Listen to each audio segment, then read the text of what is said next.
kind of like a game of telephone, and then all of a sudden they hoist you up, and then you're in the scene, but they're on Jensen, and so I was like actively trying to push the wires out so that they wouldn't be in his face, and I forgot to act in that scene. Like we did a couple takes, and Rosie, one of the camera guys, was like, it should hurt, right? And I was like, he's like, when you get stabbed, like it would hurt. And I was like, oh yeah, I didn't act.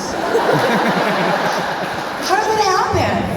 I'm a professional. I just got so caught up in the technicality of it. And then Jensen was like, hey, do you mind? Can we just try something? I'm gonna take you off the wires and just get on the apple box and squat, and then I'll just, and that's what we did.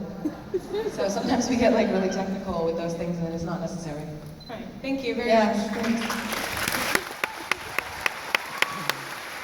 Hi. When you were younger, did you know that you wanted to become an actor, or did that happen later on? Yes, I did. I do believe that most children think they want to be actors. So I think it's like imaginary play that goes into adulthood. So I did start my acting career young-ish. I mean, I did children's theater when I was like 10, 11, 12. And then the first acting job I had, I read about an audition in the newspaper one summer. And they were having open auditions at CBC in Vancouver, which is the Canadian Broadcast Centre. And I took the train down there. Yeah, woo. Are there Canadians here?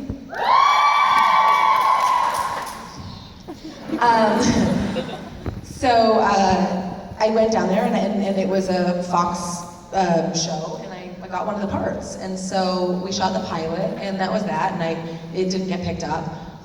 And then school started, and then a few months later I was approached in a shopping mall by someone who asked if I was interested in modeling, which I thought was creepy. It was a woman, so it was a little less creepy. But then I called, a lot of my friends were like in modeling schools and things, and I was like, oh, okay, well maybe it's one of those things. But it was a legit, like, working modeling agency. And so I went in and met with them, and they kind of explained how things work. And 4 months later, I was living in Tokyo. And then I spent the next 6 years modeling. So through high school, I'm mostly in Japan, all over Japan and in Germany. And then I moved to Texas. Yeah, I know a couple guys from Texas. You too? I moved to Texas from Munich, and I was modeling there. And I moved because my parents moved, and so I got a green card and my citizenship now, so I have 2 passports, which is nice. And yeah, woo! My kids have 2 passports. It's cool. And so this was the time that like less and less models were on the covers of magazines and more actors. And so and Austin was really coming up. They were doing a lot of movies there, a lot of the big indie worlds, and then big studios were going in there. And so the modeling agency I was with asked if I was interested in acting. I was like, oh yeah, I did a thing before.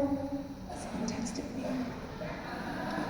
And so I did a bunch of movies. I did 8 or so little independent movies, and then I moved to LA. So I don't know. It's just something I've always done, and I'm not sure. I don't know, I've just always done it. Thank you. Yeah, thanks.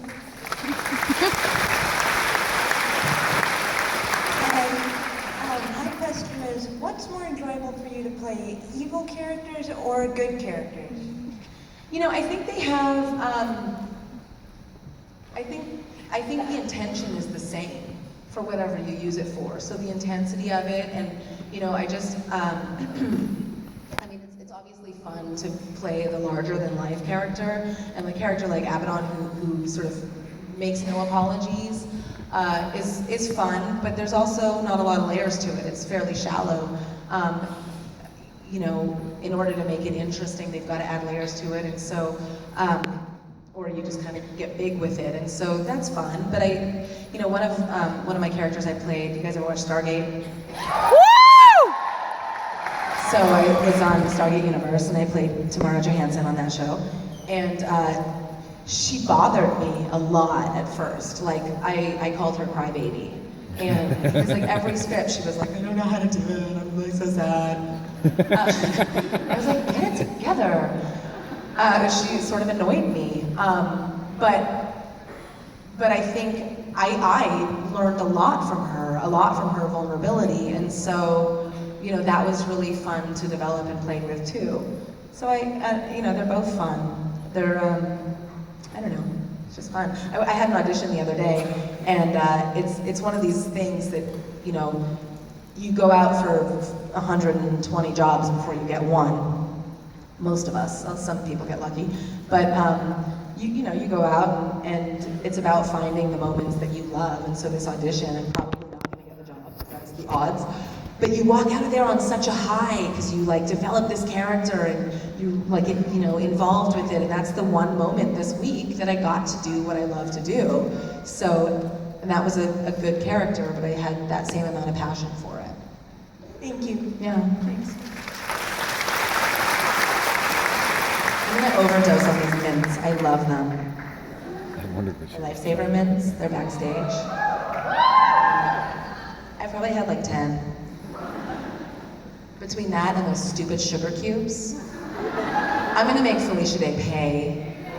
Right? Who actually made something out of sugar cubes? You did? How? Icing. Oh. Literally sat there and tried to stack them on each other. My daughter was like, I got this, Mom, I got this. Like, she sat in the hot sun in the backyard with like boxes of sugar cubes. She came in probably like an hour and 20 minutes, crying. She's like, it doesn't work. I was like, I know, I already texted Misha and gave him shit. I told him I was gonna send him my dental bill.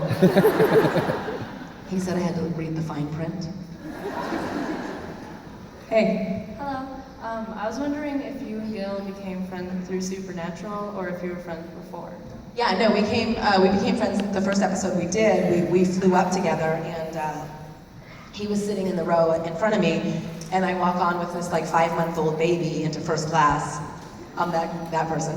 And I was like, oh God, here's this chick with this baby. And so I was like, the flight attendants were all paying me a lot of attention. They're like, oh, bring the baby back here. And so I was just kind of walking up and down the aisle, and I saw his script, and it was the blue draft, and it was the same script. I was like, oh, you're working on Supernatural? And he was like, yeah. And I was like, me too. And then we worked together, and this was the first episode we shot was over Thanksgiving. So we shot 1 week, and then we flew back, and then had a week off for Thanksgiving, and flew back and picked it up. So we spent a lot of time together, and we discovered we live like a few blocks away from each other. So, yeah. So we became buddies. He's my buddy. Thank you. Thanks. Now we moved to New York. Hi, I like your shirt. Thank you. If Abaddon had succeeded in being the Queen of Hell, how do you think that would have changed the show?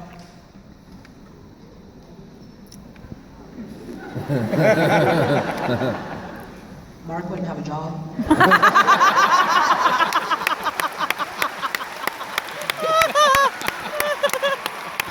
The rock he bought, he made the job. I don't know. I mean, it's a good question. What do you guys think would happen?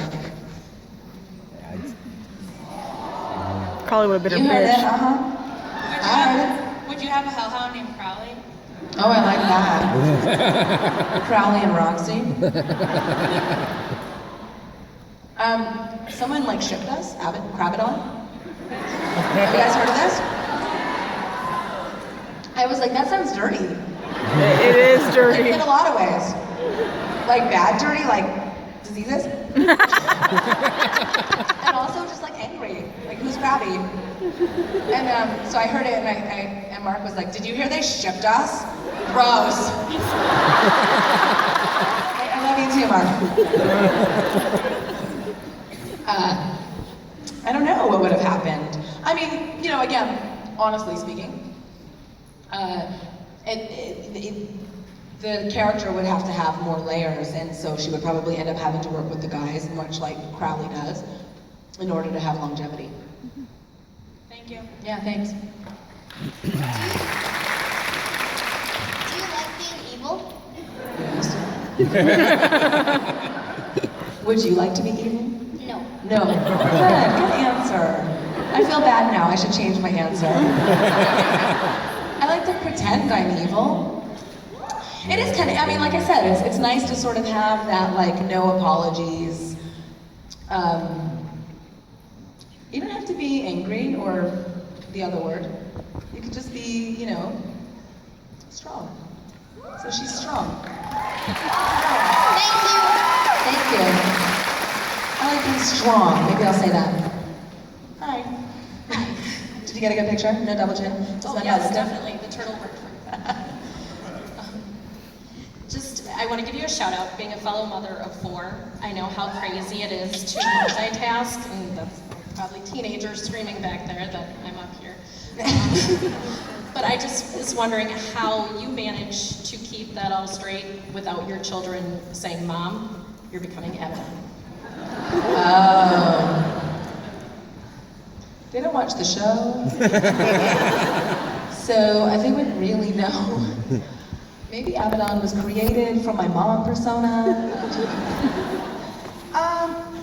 I don't know. I mean, you know, it is about balance in anything, and I feel like sometimes we do have to have these talks. I travel quite a bit, and it's really interesting. I'm gonna go there for a second, you guys. I remember reading this interview with Jennifer Garner, and her and Ben Affleck were doing a press junket, and they compared notes afterwards, and she goes, "How many times did you get asked how hard it was to be a working dad?" And he goes, "Not once." She's like, "Every freaking interview, I got asked how hard it is to be a working mom." And I get that all the time. I think people are like, "Oh, your poor family." Oh, I'm like, "Yeah, they eat."